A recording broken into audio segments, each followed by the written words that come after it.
Assalamualaikum warahmatullahi wabarakatuh. Alhamdulillah kita berada di bulan Ramadan. Setiap hari Ramadan, marilah cerita-cerita pelik.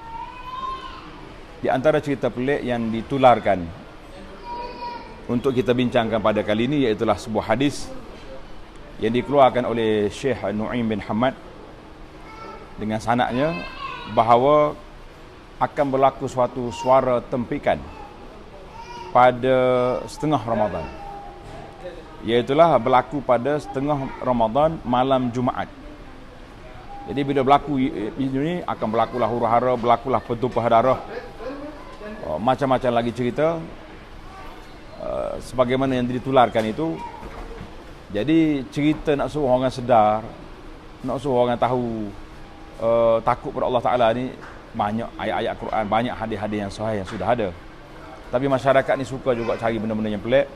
Khususnya pada tahun ini keluar video yang menceritakan benda ni. Jadi soalan tu banyak sangat.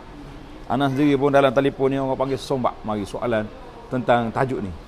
Jadi alhamdulillah kita pada hari ini kita berpeluang Allah Ta'ala pertemukan ana dengan Al-Fadhil Ustaz Maulana Nasai Hanafi yang banyak belajar dalam ilmu hadis, yang sekarang ni pun calon PhD bagi hadis di Urdun, di Jordan.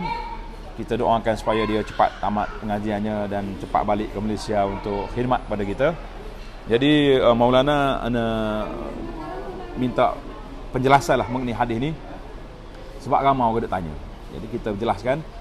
Yang pertama sekali kedudukan hadis, yang kedua apa dia kesan kepada cerita-cerita lagu ni ditularkan ke dalam masyarakat.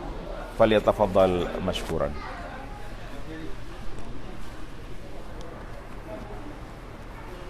Bismillahirrahmanirrahim. Alhamdulillah rabbil alamin wa sallallahu wasallam wa baraka ala sayyidina maulana Muhammad wa ala alihi wa sahbihi wa man tabi'ahum bi ihsanin ila yaumiddin. Amma ba'd. Terima kasih kepada Al-Fadhil Al-Ustaz Dr.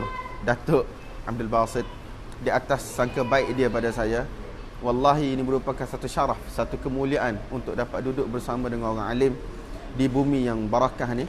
Jadi untuk tidak memanjangkan masa, sebelum saya menjawab persoalan yang dikemukakan oleh Al-Fadhil Al-Ustaz Dr., saya ingin dahulukan dengan beberapa mukaddimah. Yang pertama sekali, apabila menceritakan tentang perkara-perkara ghaib, kita ada satu usul di sisi orang Islam, iaitu tidak boleh tidak perkara ghaib ini mesti sabit daripada wahyu. Wahyu sama ada Al-Quran ataupun As-Sunnah yang sahihah. Dan yang kedua, apabila melibatkan perkara yang ghaib, kita kena ingat apa yang dipesan oleh para ulama kita, imam-imam dalam hadis, antaranya Al-Imam Muhammad dan selain daripadanya, bahawasanya apabila datang riwayat-riwayat berkaitan dengan fitan, malahim, berkaitan dengan hari kiamat, kebanyakan sanadnya adalah sanad yang bermasalah. Maka kita sebagai penuntut ilmu, bila kita jumpa saja hadis berkaitan dengan bidang ini, maka kita kena cek sebelum kita sebarkan. Takut-takut kita akan jatuh ke dalam kategori orang yang mana berdusta di atas nama baginda Nabi sallallahu alaihi wasallam. Man kadzaba alayya muta'ammidan falyatabawwa maq'adahu minan nar. Siapa yang mana berdusta secara sengaja atas nama aku, maka dia kena sediakan tempat tinggalnya di dalam neraka. Dan takut-takut kalau kita sebarkan, kita akan termasuk di dalam golongan yang mana berdusta atas nama Nabi sallallahu alaihi wasallam juga. Man haddatsa bi haditsin yura annahu kadhib fahuwa ahadul kadhibin. Siapa yang mana meruatkan hadis atau menceritakan hadis yang mana dia tidak pasti sama ada hadis tersebut sahih ataupun tidak, maka dia akan tergolong di dalam golongan orang yang berdusta juga. Semoga Allah Subhanahu Wa Taala pelihara kita semua daripada sifat gopoh-gapah dalam menyampaikan ataupun menyebarkan sesuatu yang mana disandarkan kepada baginda Nabi sallallahu alaihi wasallam sebelum kita cek, sebelum kita verify kebenaran ataupun kesahihan berita tersebut.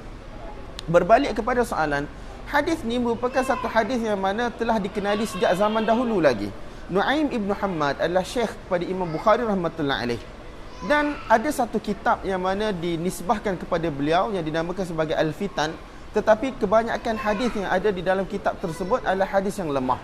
Antara ulama awal yang mana mengkritik hadis ini ialah Al-Imam Al-Uqaili, Abu Ja'far, di dalam kitab di Ad-Du'afa'ul Kabir. Abu Ja'far meninggal tahun 322 Hijrah. Dan beliau mengatakan hadis ini tidak diketahui daripada hadis para thiqat. Ini merupakan antara ayat biasalah. Al-Uqaili dalam menghukum sesuatu hadis itu sebagai tidak sahih ataupun palsu. La aslalahu min hadis thiqat, tidak diketahui daripada hadis pada thiqat. Kemudian datang ulama selepas itu Ibnul Jauzi, kemudian datang ulama macam Az-Zahabi, Ibnul Qayyim di dalam Al-Manarul Munif. Mereka sepakat mengatakan bahawasanya hadis ini adalah hadis yang palsu, hadis yang batil. Dan antara tanda kepalsuan dia ialah kerana ada prediction, iaitu satu, apa dah orang panggil prediction? Satu sangkaan bahawasanya kiamat akan berlaku pada tarikh sekian. Maka itu antara tanda hadis itu palsu. Dan sebagaimana Al-Fadhil Al-Ustaz Doktor dia bagi tahu bahawasanya hadis-hadis yang sahih, ayat-ayat Quran yang sahih dah cukup untuk menakutkan kita kepada besarnya hari kiamat, betapa dahsyatnya hari kiamat. Maka itu sudah cukup. Para ulama mengatakan kalaulah manusia tidak boleh ambil manfaat ataupun ambil peringatan daripada hadis, ayat Quran yang sahih, hati mereka tidak gemetar, bagaimana satu orang tu boleh ambil peringatan daripada ayat-ayat ataupun hadis-hadis yang mana direka-reka atas nama baginda Nabi sallallahu alaihi wasallam. Jadi saya rasa setakat ini cukuplah untuk kita faham kedudukan hadis itu maudhu' palsu dan hadis itu tidak layak untuk disebarkan. Siapa yang mana sebarkan, buat video, dia kena bertaubat kepada Allah Subhanahu Wa Taala dan minta ampun kepada Allah supaya Allah Subhanahu Wa Taala selamatkan dia, kita semua daripada neraka kerana berdusta dan menyebarkan sesuatu atas nama Nabi SAW dalam keadaan kita tidak pasti. Wallahu a'lam bissawab. Alhamdulillah, terima kasih kepada Ustaz Hanafi Nasai atas penjelasan yang diberikan. Mana kita beri kesimpulan, kalau dapat video tu delete terus, jangan di forward, tak payah hantar ke saya lagi, latih dah nak jawab. Dan jelas dah, ramai dah ulama telah tampil mengatakan hadis itu tidak sahih, bahkan darjat dia mungkar ataupun maudhu', dan dia berkait dengan alamat kiamat, benda ghaib, perlu kepada sandaran yang kuat. Jadi alhamdulillah, semoga dengan penjelasan ini masyarakat mendapat maklumat yang jelas, yang sahih. Kiamat semua orang takut, tapi persiapan kita untuk menghadapi kiamat itu yang perlu. Ramadan ini tingkatkan ibadat, tambahkan nilai, tambah ketakwaan kita kepada Allah Azza wa Jalla. Mudah-mudahan kita selamat di dunia dan kita selamat di akhirat. Sekian, Assalamualaikum warahmatullahi wabarakatuh.